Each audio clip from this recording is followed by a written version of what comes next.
26,000 চাকরি বাতিলে শুক্রবার সরগরম রাজপথ। এবিভিপি এবং বিজেপির বিক্ষোভে উত্তাল হয়েছে সল্টলেকের করুণাময়ী। প্রথমে বিজেপি এবং পরে এবিভিপি। চাকরি বাতিলের দায় নিতে হবে মুখ্যমন্ত্রীকে।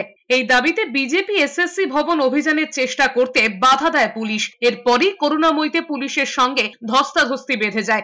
একই ইস্যুতে এবিভিপির বিকাশ ভবন অভিযানেও ধুমধুমার পরিস্থিতি তৈরি হয়। বিক্ষোভের আঁচ ছড়ায় এবিভিপির বিকাশ ভবন অভিযানেও। মুখ্যমন্ত্রীর পদত্যাগের দাবিতে তারাও পথে নামে। বিকাশ ভবন অভিযানে পুলিশের সঙ্গে ধুমধুমার পরিস্থিতি তৈরি হয়। পুলিশের সঙ্গে কার্যত হাতাহাতিতে জড়িয়ে পড়েন এবিভিপির সদস্যরা। চাকরি বাতিলের আঁচ ছড়িয়েছে জেলাতেও। বাঁকুড়ার মাচানতলা, নদিয়ার হাসখালিতে পথে নেমে বিক্ষোভ দেখিয়েছে বিজেপি। আসানসোলের ডিআই অফিসে বিক্ষোভ দেখায় বিজেপি। এক দাবি, এক মমতার পদত্যাগ।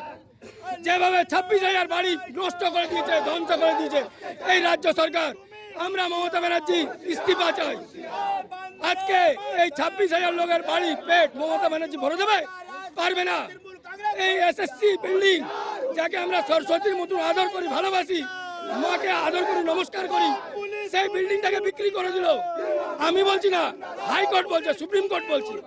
আর ওদের দালাল পুলিশ, যেখানে সুপ্রিম কোর্ট হাইকোর্ট বলে দিয়েছে যে এই সরকার চোর, সেখানে এই পুলিশ এই মমতা সরকারকে সাপোর্ট করছে, তার মানে এরাও চোর। তার জন্য আজকে আমাদের প্রতিবাদ চলবে।